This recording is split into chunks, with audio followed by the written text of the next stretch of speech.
কোন কৌশলে সেখান থেকে পলায়ন করে মদিনায় পৌঁছে গেলেন।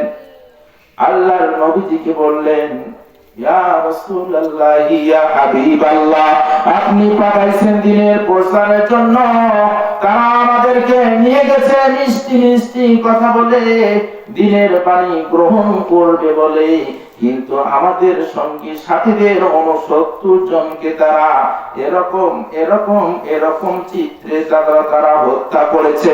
আর আমি একাই আল্লাহর রহমতে গেছে মদিনায় পৌঁছে গেছি। জোরে কোন সুবহানাল্লাহ। রাসূলের মন বেজার না খুশি? কারণ সাহাবীরা গেল, সাহাবী মানে তো সাথী, 69 জন সাথী যাওয়া মানে কি মনটা ভাঙি গেল। তখন তিনি চিন্তা করলেন, এভাবে যদি কোন ধরনের সন্ধিতে আবদ্ধ হওয়া না হয়, এভাবে যদি এলোমেলো ভাবে মদিনায় আমি বসবাস করতে থাকি আমার সাহাবাদেরকে সহ, এক সময় ইহুদিরা কৌশল করে আমার সব সাহাবাদেরকে মারবার জন্য চক্রান্ত করবে। এইটা তো হতে দেওয়া যায় না।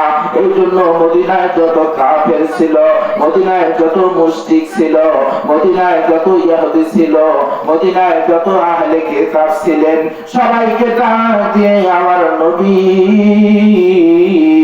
একটা সন্ধি স্থাপন করলেন। এই যে সবাইকে একত্রিত করলেন, এই জন্য সূরার নামকরণ করা হয়েছে সূরাতুল হাসর। জোরে কোন সুবহানাল্লাহ। হাসর আরবি শব্দ, বাংলা হলো বিচ্ছিন্ন, বিক্ষিপ্ত, এলোমেলো, এলোপাথারি মানুষদেরকে একত্রিত করা। কি কথা বলেন না? আমরা কি বলি হাসরের ময়দান, তার মানে একটা দিন হবে। আমার একজন নানা বলছেন যে বুঝতে কি কি কবাসান হুজুরের ঘর আমার জানা শেষ, মরার পরে একটা গন্ডগোল হবে, ওইটাই এখন কি হবে একটা গন্ডগোল। আমার সম্মানিত আমার আল্লাহ তাআলা রব্বুল আলামিনের রাসূল প্রচন্ড ব্যতীত ভাবে সন্ধি করলেন, সবাইকে বললেন, তোমরা কোন মুসলমান ইমানদারদের উপর অস্ত্র চালাতে পারবে না, যদি রাজি থাকো তাহলে সন্ধিতে সই করো। ইসলামের যখন জয় জয়কার শুরু হয়ে গেছে, তখন তারাও চিন্তা করলো যে না, মুহাম্মাদের কথা মোতাবেক তার সন্ধিতে রাজি হতে হবে। তাদের মনগুলোকে আমার আল্লাহ তাআলা মনের ভিতরে একটা ভীতি সঞ্চার করে দিলেন, যার ফলে তারা সন্ধিতে এক পর্যায়ে সইও করলো। এই যে সবাইকে একত্রিত করলো, একত্রিত করার পরে আল্লাহ রাসূল সাল্লাল্লাহু আলাইহি ওয়াসাল্লাম চিন্তা করতে থাকলেন কিভাবে ইসলামের আরো প্রসার করা যায়, কিভাবে গোটা পৃথিবীর মানুষগুলো আল্লাহওয়ালা হয়ে যায়, জাহান্নামী মানুষগুলো জান্নাতি হতে চায়, জান্নাতি হতে পায়, কিভাবে সবাইকে আমি একত্ববাদের প্রচার, একত্ববাদের বাণীর মাধ্যমে একবারে কনভার্ট করে তাদের জান্নাতি বানাবো। এহেন চিন্তা বিশ্ব নবীর মাথায় নিয়ে এবার চিন্তায় ব্যতিব্যস্ত থাকার পরে দেখা গেল মদিনা থেকে মাত্র 2 মাইল দূরে, কয় মাইল? 2 মাইল দূরে আর একটা মদিনার গোত্র ছিল, ইহুদিদের আর একটা গোত্র ছিল মদিনায় অবস্থান একটু পাশে, 2 মাইল পাশাপাশি ছিল। ওদের নাম হলো বনু নাজির গোত্র। কোন গোত্র? বনু। এই বনু নাজির গোত্রের মধ্যে ইহুদিদের এক আলেম ছিল, নেতা ছিল, সর্দার ছিল, নাম হলো কাব ইবনে আশরাফ। এই ছিল মুনাফিকদের লিডার। কি নাম বললাম? কাব ইবনে আশরাফ। এই বেচারা চিন্তা করলো মুহাম্মাদের মিশনকে আটকে দেওয়ার জন্য আমাকে বসে থাকলে চলবে না। এই বেচারা 40 জন ইহুদিদের একটা দল গঠন করে, কতজন? 40 জন চলে গেল মক্কায়। মক্কায় গিয়ে আবু সুফিয়ানের সাথে একাকার হয়ে গেল।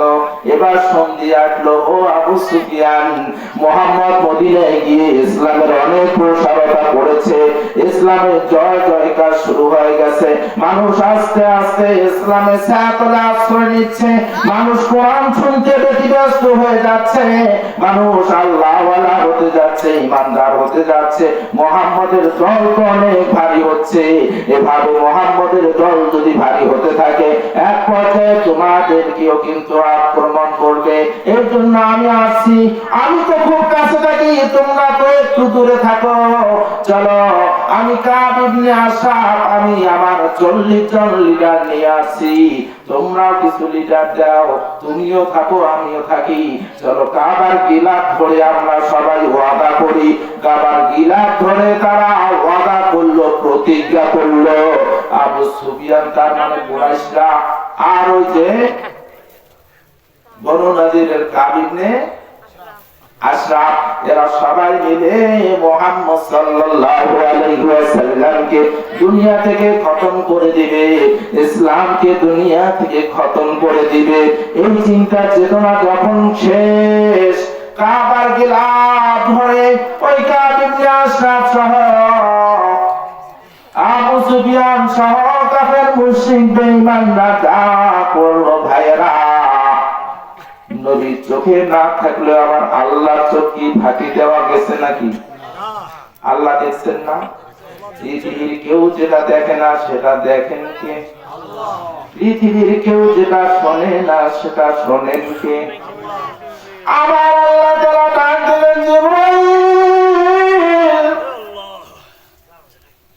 কাব ইবনে আশরাফ মদিনায় পৌঁছার আগেই তুমি তার ষড়যন্ত্রের কথা হুবহু আমার নবীজিকে পৌঁছায় দিয়া সুবহানাল্লাহ। মুফাসসিরিনগণ বর্ণনা করলেন, এই জন্য গোটা সূরা হাসরটা নিয়ে হযরত জিবরাইল আলাইহিস সালাম নবীজিকে অ্যাডভান্স জানায় দিয়েছেন, সুবহানাল্লাহ। ওই যে একটু আগে বলছিলাম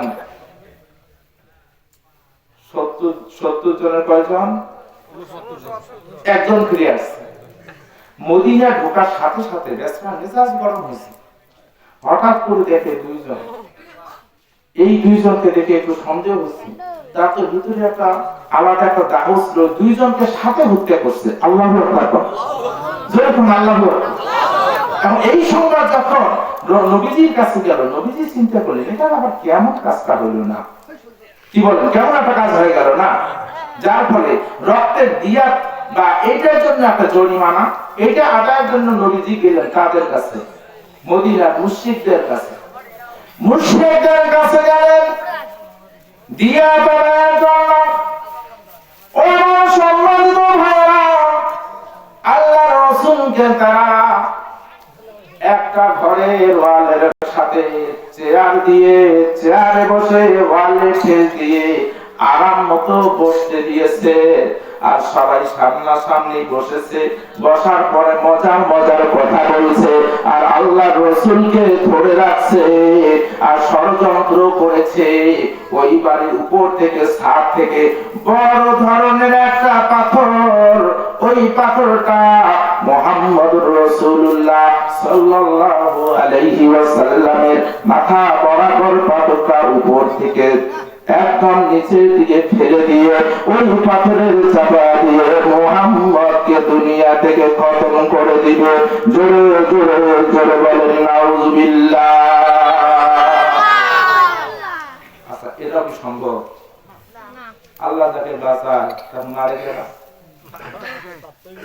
সম্ভব কি? প্রাণে ছিল যাহার ভয়, সেথায় পাইল সে আশ্রয়। প্রাণে ছিল যাহার ভয়, সেথায় পাইল সে আশ্রয়। দুশ্মনেরই হাত হইতে পাইল পরিত্রাণ। আল্লাহু আল্লাহু